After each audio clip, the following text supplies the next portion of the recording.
తెలియపరుస్తున్నాం. ఈ సమయంలో దేవుని దాసులు ఎరంపల్లిలో దేవుని పరిచయం చేస్తున్న దేవుని దాసులు మన మధ్యకి మన స్టేజ్ మీదకి వస్తుండగా అందరూ కూడా చప్పట్లు కొడుతూ దైవజనులను ఆహ్వానిద్దాం. దైవజనులు వస్తూ ఉండగా మన అందరం చప్పట్లు కొడుతూ మన దేవుని దాసులు ఆహ్వానిద్దాం.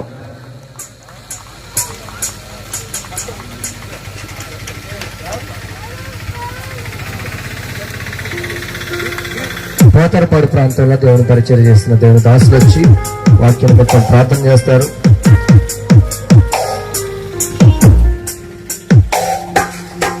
పోతరపాడు ప్రాంతంలో దేవుని పరిచయం చేస్తున్న దేవుని దాసులు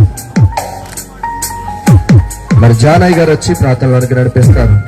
జానయ్య గారు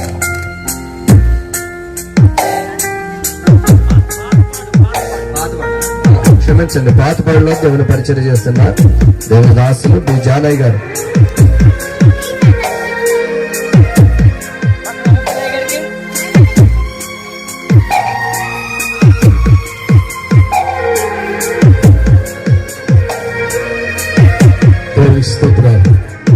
ప్రార్థించుకున్న అందరి కళలు ఉంచండి.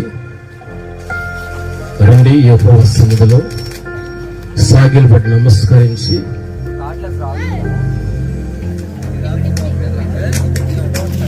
స్తోత్రం అందరి కళలు ఉంచండి.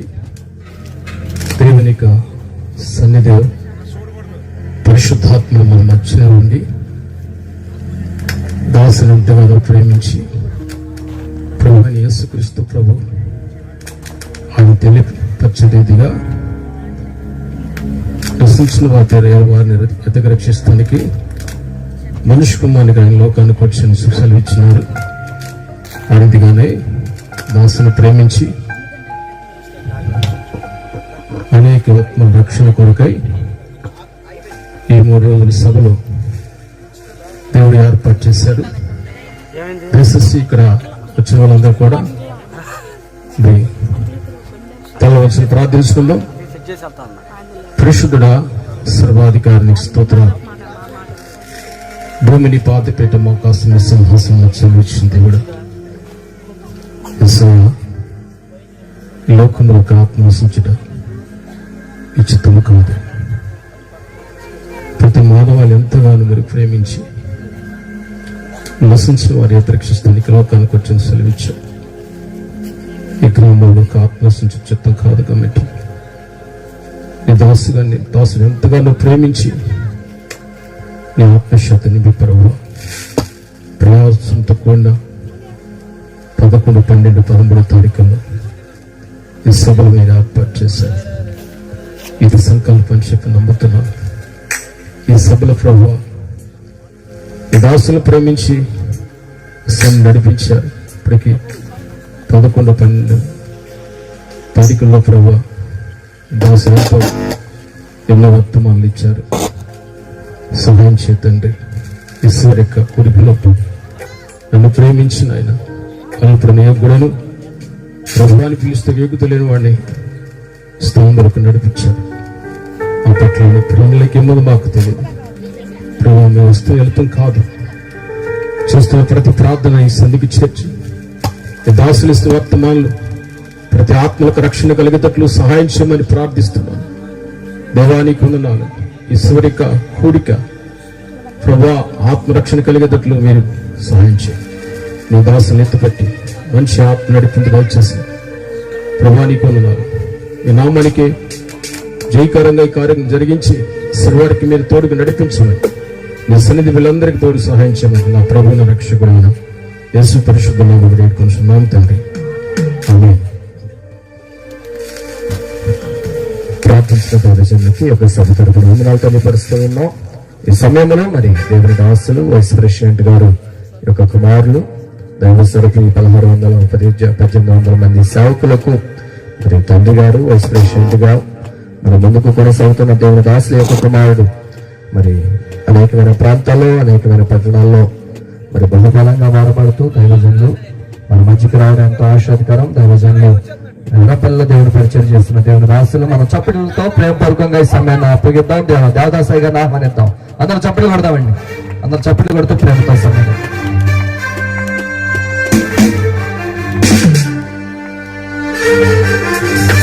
Hallelujah. Praise the lord.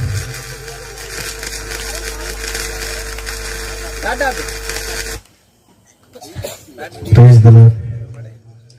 దేవుని స్తోత్రం చెల్లిద్దామా? దేవునికి స్తోత్రం, దేవునికి స్తోత్రం. ప్రభువైన యేసుక్రీస్తు నామములో చేరువచ్చిన మీ అందరికీ వందనాలు. పరిశుద్ధులైన సేవకులు బిషప్ అయ్య గారు, డి డానియల్ అయ్య గారు, చెన్నైపట్నం నుంచి వచ్చినటువంటి బిషప్ అయ్య గారికి నిండు వందనాలు. అదేవిధంగా మా ఆత్మీయుల తల్లిదండ్రులైనటువంటి ఏలయ్య గారి ప్రియ కుమారులు డానియల్ అయ్య గారికి నిండు వందనాలు తెలియజేస్తూ, ముఖ్యంగా సేవకులందరూ కూడా నిండు వందనాలు తెలియజేస్తూ ఉన్నా. నాకు ఇచ్చిన కొద్ది సమయంలో కొన్ని మాటలు, ప్రభు అందించిన మాటలు తెలియజేయాలని ఆశపడుతున్నాను. ఈ ప్రాంతము మాదలవారిగూడెం. చాలా సంతోషం. ఈ మాదలవారిగూడెం గురించి సాక్ష్యాన్ని విన్నప్పుడే నాకు చాలా సంతోషం అనిపించింది. ఈ మాదలవారిగూడెనికి ఒక చరిత్ర ఉందని, ఈ మాదలవారిగూడెం అనేది ఊరి పేరు కాదు, ఒక ఇంటి పేరు అని నేను తెలుసుకున్నా. దేవునికి స్తోత్రం చెప్పండి గట్టిగా. వారి యొక్క పేరుతోనే, వారి ఇంటి పేరుతోనే ఒక గ్రామం ఏర్పడటం చాలా గొప్ప విశేషమైనటువంటి ప్రణాళిక అని చెప్పేసి నేను అనుకుంటూ ఉన్నాను. అటువంటి వారిని బట్టి కృతజ్ఞుడై ఉన్నాను. ముఖ్యంగా అన్ని జనుల మధ్య పరిచర్య చేయటం సామాన్యమైన విషయం కాదు. ముఖ్యంగా దైవజనుల గురించి చెప్పే సమయంలో అయ్యగారు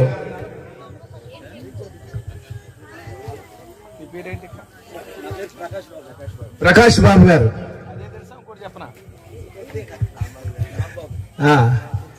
ఈ ప్రాంతంలో ఆయన పెరిగి, ఈ ప్రాంతంలో పనిచేసి, ఈ ప్రాంతంలో తిరిగి స్వార్థ సేవ చేయటం అంటే మామూలు విషయం కాదు.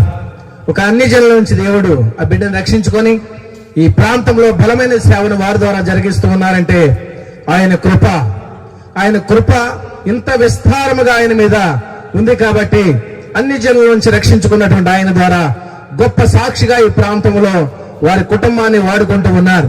బైబిల్ గ్రంథంలో నుంచి కూడా ఒక అన్ని జనరాలు దేవుని దగ్గరికి వస్తే ఏం జరుగుతుందో ఒక మాట చదివి నేనే వినిపిస్తాను, నేనే చదువుతాను. శ్రద్ధగా ఆలకించండి. Page number 221, page number Ruth గ్రంథము 2వ అధ్యాయము 12వ వచనం చదువుతున్నాను. శ్రద్ధగా ఆలకించండి. యెహోవా నీవు చేసిన దానికి ప్రతిఫలం ఇచ్చును. ఇశ్రాయేలు దేవుడిని యెహోవా రెక్కల కింద సురక్షితంగా ఉండనట్లు నీవు వచ్చితివి. ఆయన నీకు సంపూర్ణమైన బహుమానం ఇచ్చునని ఆమెతో చెప్పాను. దేవునికి స్తోత్రం. ఆమె ఎక్కడికి వచ్చిందంటే, సురక్షితంగా ఉండాలి అంటే యెహోవా రెక్కల నీడకు వచ్చిందని బైబిల్లో క్లియర్ గా రాసింది. నువ్వెక్కడో పెరిగావు, నువ్వెక్కడో ఉన్నావు, కానీ నీది కాని దేశమే నీ దేశానికి వచ్చావు, నీది కాని పొలంలో ఏరుకోవడానికి వచ్చావు. ఈ రోజు ఇక్కడికి వచ్చావంటే ఆయన ఒక ప్రణాళిక ఉంది. ఏంటో ప్రణాళిక అంటే, నీవు చేసిన దానికి దేవుడు నీకు ప్రతిఫలం ఇస్తూ ఉన్నాడు. ఆయన రెక్కల కింద నీకు బహుమానం కలగడానికి దేవుడు నిన్ను ఇక్కడ తీసుకుని వచ్చి ఉన్నాడని చెప్పేసి చక్కగా మాట్లాడుతున్నాడు బోయాజు. ఈ రోజు ఈ ప్రాంతంలో ఉన్నవారు, ఈ రోజు ఈ సన్నిధికి వచ్చిన వారికి కూడా మీరు చేసిన దానికి దేవుడు ప్రతిఫలం ఇస్తాడు. ఆయన రెక్క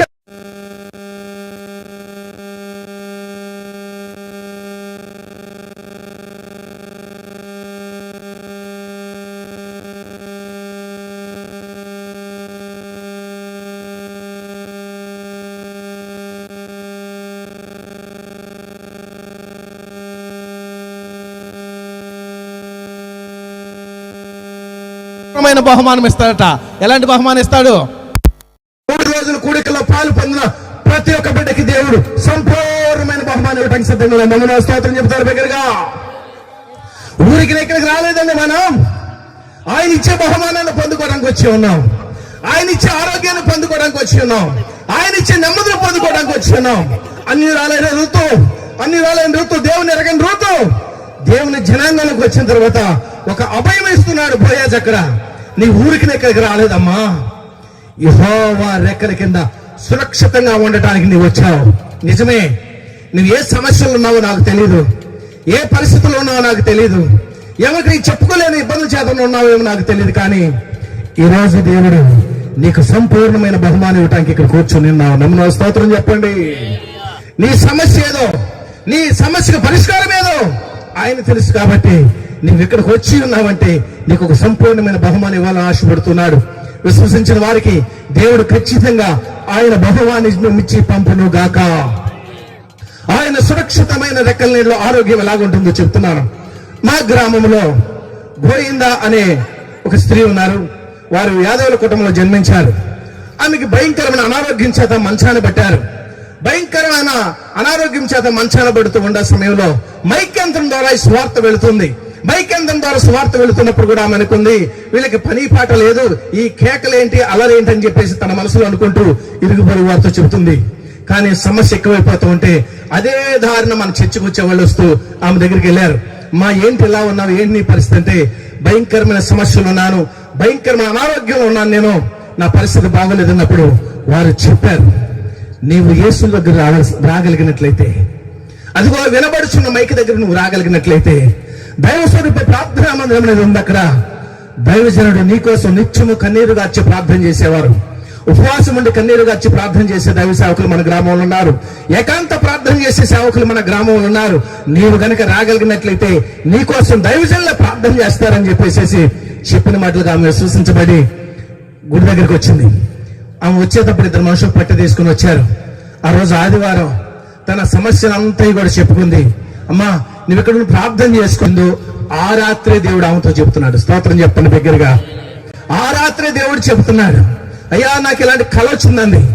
అంత క్రితం కళ్ళ కానీ దర్శనాలు కానీ ఆమెకు తెలియదు. నేను రాత్రి గుళ్ళో పడుకుంటే నాకు ఇలాంటి కళ వచ్చింది అన్నారు. కళ దైవజనంతో చెప్పినప్పుడు, కళ భావాన్ని వివరించినప్పుడు, అయ్యా దేవుడు ఈ రకంగా కూడా మాట్లాడతాడా? ఏ రకంగానైనా మాట్లాడగలడు. నిన్ను బాగు చేయాలని ఆలోచన చేత ఉంటే, నిన్ను బాగు చేయాలని దైవ సంకల్పమై ఉంటే దేవుడు కళ ద్వారా మాట్లాడతాడు, దేవుడు దర్శనం ద్వారా మాట్లాడతాడు, దేవుడు వాక్యం ద్వారా కూడా మాట్లాడతాడు. ఓకే అయ్యా, నేను ప్రార్థనలో ఉంటుంది, అక్కడే కూర్చొని ప్రార్థన చేసుకుంటుంది. అప్పటికే భర్త చాలా కాలమైంది ఆమెను విడిచిపెట్టి. తన అనారోగ్యం చేత ఇక చచ్చిపోద్దని వారి కుటుంబస్తులు ఎదురు చూస్తున్నారు. కానీ ప్రభు సన్నిధిలోకి వచ్చింది. ఈ వారం ప్రభు సన్నిధిలోకి వచ్చింది. మీకు ఆశ్చర్యం ఏంటి తెలిసిన? నెక్స్ట్ వారం ఒడుకోతకి వెళ్ళింది. స్తోత్రం చెప్పండి గట్టిగా, స్తోత్రం చెప్పండి. వాళ్ళందరూ అనుకున్నారంటే చచ్చే ముందు ఇట్లానే తెలివితేటలు వస్తాయి, మంచంలో ఉండామే చచ్చిపోతాను ఎదురు చూస్తున్నాం. ఏంటి ఈ వారం ఒడికోతకు వచ్చిందంటే ఆ ఒడికోతలో సాక్ష్యం ఇస్తుంది. నేను గత వారం దైవస్వరూప ప్రార్థనా మందిరానికి వెళ్ళాను. దైవజనులు నా కొరకు ప్రార్థన చేశారు, సంగమ ప్రార్థన చేశారు. దేవుడు నన్ను స్వస్థపరుస్తున్నాడు వాగ్దానం చెప్తూ ఉంది. స్తోత్రం చెప్పండి. మీరు ఇక్కడికి వచ్చారంటే ఊరికనే రాలేదమ్మా. దేవుడు నీ పట్ల ఏదో ప్రణాళిక కలిగి ఉన్నాడు. నీకున్న సమస్య ఏదో తీయటానికి ఆయన నీ ఇక్కడ ప్రేరేపించి తీసుకుని వచ్చారు. కాబట్టి నీకు ఏ సమస్య ఉన్నా సరే ఈరోజు ఈ రాత్రికాల సమయం దేవునితో చెప్పగలిగినట్లయితే సమస్యను విడుదల పొందటానికి దేవుడే మార్గం చూపుతున్నాడు. ఈ వాక్యం నీ కొరకే. స్తోత్రం చెప్పండి గట్టిగా. ఈ ప్రాంతంలో ప్రకాష్ బాబాయ్ గారు నేను మొన్న వెళ్ళినప్పుడు ఆయన ఎంతో కాలం తీర్మానంలో ఉంటూ ఉన్నారట. ఎవరితో మాట్లాడటం లేదు, ఉపవాసం ఉంటున్నాడు. నాతో కూడా మాట్లాడట్లేదు. ఏం పాస్టర్ గారు అంటే, దేవుడు చెప్పాడు నేను ఉపవాస ప్రార్థనలో ఉంటున్నా. స్తోత్రం చెప్పండి గట్టిగా. ఆయనకి తిండి లేక ఉపవాస ప్రార్థన ఉంటున్నాడు అనుకుంటున్నారా? ఆహారం లేక కాదు, పని చేతగా కాదు, కానీ ఒక భారం దేవుడు పెట్టాడు. ఈ గ్రామం కోసం నువ్వు ప్రార్థన చేయి, జరగబోయే మీటింగ్స్ కోసం ప్రార్థన చేయి. అనేకులు నీ ద్వారా రక్షించబడాలి. అనేక మంది బిడ్డలు సురక్షితమైన రెక్కల నీళ్ళకి వచ్చినట్టుగా నీవు విజ్ఞాపన చేయి. స్తోత్రం చెప్పు గట్టిగా, స్తోత్రం చెప్పు. అలాంటి విజ్ఞాపన ప్రార్థన చేస్తున్నటువంటి ఆయనకి ఇక్కడ బోయాజు పై వచనాలకు వెళ్తా అంటాడు, తన పనివారితో అంటాడు, ఈమెను ఎవ్వరు ఒక మాట అనటానికి వీలు లేదు. ఆమె ఏరుకోవాల్సినంత ఏరుకోనివ్వండి, ఆమె కొరకు మీరే పనులు విడిచిపెట్టండి. స్తోత్రం చెప్పండి గట్టిగా. ఆహారం లేని ఆమె బోయాజు పొలంలోకి వచ్చింది. ఆహారం కావలసిన దానికన్నా ఎక్కువ దొరుకుతుంది. స్తోత్ర. నువ్వే సమస్యలు ఉన్నావో, ఏ పరిస్థితులు ఉన్నావో, బోయాజు పొలంలోకి ఆమె వెళితే దైవ స్వరూపి పొలంలోకి నీవు వచ్చావు. దైవ స్వరూపి పొలంలోకి నీవు వచ్చిన నీవు ఆహారం ఇవ్వట్లేదు. ఏ సమస్య చేత నువ్వు వేధించబడుతున్నావో అప్పటి వరకు యవనురాలు ఏమంటారో ఏం చేస్తారని భయంతో ఉంది. బోయాజు పొలంలోకి ఎప్పుడైతే వచ్చింది తెలుసా, ఆమెకి సెక్యూరిటీ ఏర్పడింది. ఎవరు కూడా ఆమెను అంటానికి వీలు లేదు, ఎవరు ఆ వైపు కన్నెత్తి చూడటానికి వీలు లేదు. మీతో పాటు ఆహారం తినట్లుగా మీరే పనులు విడిచిపెట్టండి. స్తోత్రం చెప్పండి దగ్గరగా, స్తోత్రం చెప్పండి. ఈ రాత్రి కాల సమయంలో వాక్యం వింటున్నాను. నీవు ఎప్పుడైతే ఈ సహవాసంలోకి వచ్చున్నావో, ఎప్పుడైతే సన్నిధిలోకి వచ్చి ఉన్నావో నీ జీవితంలో కూడా నూతనమైన ఆనందం, నూతనమైన కార్యాలు, నూతనమైన అద్భుతాలు నువ్వు చూడబోతూ ఉన్నావు.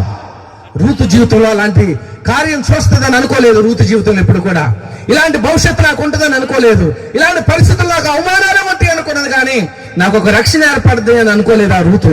కానీ ఎప్పుడైతే బోయాజు పొలంలోకి వచ్చిందో ఆమెకి సెక్యూరిటీ, దైవజనుల ద్వారా సెక్యూరిటీ. ఈ రోజు నువ్వు వెళుతున్న నీ సంఘంలో నీకు సెక్యూరిటీ ఉందా? నీ కొరకు విజ్ఞాపన చేసే సేవకులు ఉన్నారా? నీ కొరకు కన్నీరు సేవకులు ఉన్నారా? నీ కొరకు ఉపవాసం ఉండే సేవకులు ఉన్నారా? నీ కొరకు రాత్రి మగలు ప్రార్థన చేసే సేవకులు ఉన్నారా? నీ రక్షణ కోసము, నీ కుటుంబ క్షేమం కోసం, నీ సంతానం కోసం, నీ యోగక్షేమాల కోసం ప్రార్థన చేసి విజ్ఞాపన చేసే సేవకులు ఉన్నారా? రూతు విషయంలో బోయాజీ ఒక సెక్యూరిటీగా నిలుపుతున్నా. ఎవరు మాట్లాడద్దు, ఎవరు ఆమెను ఏమి అనొద్దు. దేవునికి స్తోత్రం. అవమానపరచబడి ఇక్కడికి వచ్చిందని ఎవరు చిన్న చూపు చూడొద్దు. ఇది బోయాజు సన్నిధి, ఇది యేసయ్య సన్నిధిలోకి మీరు వచ్చి ఉన్నారు. సిగ్గుపడవలసిన అవసరం ఏమీ లేదు. మహారాజు దగ్గరకు వచ్చి ఉన్నారు. మీరు ఎక్కడికి వచ్చి ఉన్నారు? మహారాజు దగ్గరకు వచ్చి ఉన్నారు. మీ కొరకు విజ్ఞాపన చేసే సేవకులు ఈ గ్రామంలో ఉండటం చాలా ఆశీర్వదకరమండి. ఈ గ్రామంలో సేవకులు ఉండటం, ప్రకాష్ గారు ఉండటం చాలా ఆశీర్వదకరం. ఎందుకంటే రాత్రింబగలు విజ్ఞాపన ప్రార్థన, రాత్రింబగలు ఉపవాస ప్రార్థన, రోగుల కోసం ప్రార్థన, బలహీనుల కోసం ప్రార్థన, సమస్యలు ఉన్న వారి కోసం ప్రార్థన ఎవరు చేస్తున్నారు ఈ రోజున? నీ కన్న తల్లిదండ్రులు నిన్ను పట్టించుకోలేని పరిస్థితిలో, నిన్ను కట్టుకున్న వారిని పట్టించుకోలేని పరిస్థితిలో, నీ కన్న కుమారులను పట్టించుకోలేని పరిస్థితిలో ఒక సేవకుడు నీ కొరకు కన్నీరు కారుస్తున్నాడు. స్తోత్రం చెప్పు గట్టిగా. ఒక సేవకుడు నీ కొరకు విజ్ఞాపన చేస్తున్నాడు. అయ్యా నా కోసం ప్రార్థన చేయి, నాది సమస్య అంటే సమస్య నీకు తీరే వరకు కన్నీటితో సేవకుడు ప్రార్థన చేస్తున్నాడు. అట్లాంటి సహవాసం దైవసుడి సహవాసం. స్తోత్రం చెప్పండి గట్టిగా. నా సహవాసాన్ని గురించి ఎంత గట్టిగానే చెప్పగలను, ఎలాగైనా చెప్పగలను. ఎందుకంటే ఈ సహవాసంలోకి నేను రాకపోతే నేను గేదెలు కాసుకుని తిరగవలసిన వాడిని. ఏలియా గారు, మా తాతగారు నన్ను నుంచి చెక్కపల్లి తీసుకొచ్చింది ఎందుకో తెలుసా? మా కుటుంబాన్ని రక్షించడం కోసం. గర్వంగా చెప్పగలం, మా కుటుంబాన్ని రక్షించడం కోసమే. ఈరోజు ఏలియా గారు లేరు, కానీ వారి దీవెన మమ్మల్ని వెంబడిస్తుంది. స్తోత్రం చెప్పండి గట్టిగా. వారి దీవెన మమ్మల్ని వెంబడిస్తుంది. మా దీవెన దేశమంతా తిప్పుతుంది. ఆ దీవెన మమ్మల్ని అంచెలంచెల ఆశీర్వాదకరంగా ఉంచుతుంది. ఆయన దీవెన. ఎవరి దీవెన? ఎవరైతే సేవకుని ప్రేమించగలుగుతారో, ఎవరైతే సేవకుని గౌరవించగలుగుతారో, ఎవరైతే సేవకుని మనసులో కష్టం రాకుండా చూసుకోగలుగుతారో అట్లాంటి వారి మీద ఆత్మీయ తల్లిదండ్రుల దీవెన నిరంతరం ఉంటుంది. స్తోత్రం చెప్పండి గట్టిగా. కాబట్టి నీ వెళుతున్న దైవజను గౌరవించు, నీ వెళుతున్న ఈ సేవకుని గౌరవించు. వారి దీవెన నీ మీద ఉండునట్లుగా, వారి దీవెన నీ మీద ఉండునట్లుగా వారి పట్ల నడుచుకో. ఎందుకంటే నీవెక్కడున్నా నీ కోసం విజ్ఞాపన చేసేది ఎవరో, నీవు ఎక్కడున్నా నీ కొరకు కన్నీరు గార్చేది ఎవరో, నీవు ఎక్కడున్నా నువ్వు క్షేమంగా ఉండాలని ప్రార్థన చేసేది ఎవరు తెలుసా? నీ ఆత్మీయ తల్లిదండ్రులు, నీ ఆత్మీయ తల్లిదండ్రులు. కాబట్టి నువ్వు దేవుడిని నమ్ముకున్నావు మంచిది, సన్నిధికి వెళుతున్నావు మంచిది. దేవుడు నిన్ను బాగు చేయడానికి ఈ రోజు ఇక్కడ తీసుకుని వచ్చాడు. ఈ గ్రామంలో ఒక మంచి సేవకుని దేవుడు ఏర్పాటు చేశాడు. ఈ సేవకుడి ద్వారా ఈ ప్రాంతంలో అనేక గొప్ప ఆశ్చర్యకార్యాలు జరిగినట్టుగా నేను విన్నాను. ఇంకా నువ్వు బలమైన ఆశ్చర్యకార్యాలు దేవుడు జరిగిస్తాడు. ఇంకా గొప్ప సంఘాన్ని ఉజ్జీవింపజేస్తాడు. ఆయన నామ మహిమార్థమై ఈ ఆఖరి రోజులో మనమందరము బహుమానం తీసుకుని వెళ్ళటానికి వచ్చాం. అమ్మవారి స్తోత్రం చెప్పండి గట్టిగా. బహుమానం తీసుకుని వెళ్ళటానికి వచ్చాం. కాబట్టి ఆ కుటుంబం కోసం మనం అందరూ ప్రార్థన చేయాలి, సంఘం కోసం ప్రార్థన చేయాలి.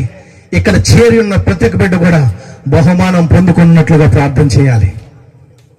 కాబట్టి మీరు ఎవరూ సిగ్గుపడకుండా ఆ యేసయ్యతో చెప్పుకోండి, ప్రభువా నాది సమస్య, నాది సమస్య. ఎవరు సిగ్గుపడాల్సిన అవసరం లేదమ్మా. నీ కొరకు విజ్ఞాపన చేసే సేవకులు ఈ ప్రాంతంలో దొరకటం మీకు అదృష్టంగా నేను చెబుతూ ఉన్నాను. ఎందుకంటే దైవస్వరూప అనుభవంలో నిత్యము ఏకాంత ప్రార్థన, ఉపవాస ప్రార్థన, తీర్మానపు ప్రార్థన, ఇలాంటి అనుభవంలో దేవునితో మాట్లాడే అనుభవంలో మనం ఉన్నాం. దేవుడు కళ్ళ ద్వారా మాట్లాడగలడు, దర్శనం ద్వారా మాట్లాడగలడు, వాక్యం ద్వారా మాట్లాడగలడు. దేవుడు నిన్ను బాగు చేయాలని తలాంపు కలిగినప్పుడు చాలా మంది చెబుతారు, కల్లో జరిగిన ఎల్లో జరగవా, కల్లో జరిగిన ఎల్లో జరిగితే జరగవా. చాలా మంది తెలియక, అంటే ఉదాహరణకి ఆర్ఎంపీ డాక్టర్ గారు వైద్యం ఒకలాగా ఉంటుంది, ఎంబీబీఎస్ డాక్టర్ గారు వైద్యం ఒకలాగా ఉంటుంది, ఎండి డాక్టర్ గారు వైద్యం, సర్జన్ వైద్యం, సర్జన్కి ఆయన కొయ్యటమే పని. ఆర్ఎంపీ డాక్టర్ గారికి వైద్యం రాదనుకోండి, అసలు కొయ్యటమే లేదు బైబుల్ అంటే కుదిరిద్దా? ఆయన చదువు వేరు, ఈయన చదువు, ఈయన అనుభవం వేరు, ఆయన అనుభవం వేరు. దైవ స్వరూపి అనుభవం, పరలోకంలో దేవునితో మాట్లాడే అనుభవం. స్తోత్రం చెప్పండి గట్టిగా, స్తోత్రం చెప్పండి. దేవునితో ముఖాముఖిగా మాట్లాడే అనుభవంలోకి మీరు రావటం ఎంతో ధన్యులు. ఇటు సమయాన్ని దేవుడు మాకు ఇచ్చి ఉన్నారు, మీకు అందరికి ఇచ్చి ఉన్నారు. మాకు సమయము 20 నిమిషాలని చెప్పారు, అయిపోయింది. కాబట్టి చిన్న ప్రార్థన. దేవుడి పరిశుద్ధ మాటలు దీవించును గాక. మహాపరిశుద్ధ వందనాలు, స్తోత్రం చెల్లిస్తున్న ప్రభువా, నీ పిల్లలకు కొన్ని మాటలు చెప్పి ఉన్నాను. చెప్పిన మాటలు తప్పులు క్షమించిన ప్రభువా, నీ పిల్లలతో మాట్లాడాను. ఇదిగో సురక్షితమైన రెక్కల నీళ్లకు మీరు వచ్చి ఉన్నారు. మీకు సంపూర్ణమైన బహుమానం కలుగుతున్న రోజుతో వాగ్దానం చేసినట్టుగా ఈ రాత్రికాల సమయం మాతో వాగ్దానం చేసిన వానికే వందనాలు. నన్ను బలపరిచి దీవించి ఆదరించి సహాయం అందించి వచ్చిన బిడ్డలందరినీ దీవించి నా వెనక మాట్లాడుచున్న దైవజన్ ఎత్తుపట్టి మాట్లాడి మాతో మాట్లాడి మమ్మల్ని నడిపించమని యేసు నామములో అడిగి వేడుకొని సునామ తండ్రి, ఆమేన్. శ్రేష్టమైన అమూల్యమైన మాటలు మరి దేవుని దాసులు మనకు అందించినందుకు సభతో వందనాలు తెలియపరుస్తున్నాం. దేవుని రేఖల నీడలని మనకి రక్షణ క్షేమము అందరూ బయట అందరూ కూడా 2 చేతులు ఎత్తి ప్రభునామమున మహిమ పడతాం. దేవునికి స్తోత్రం.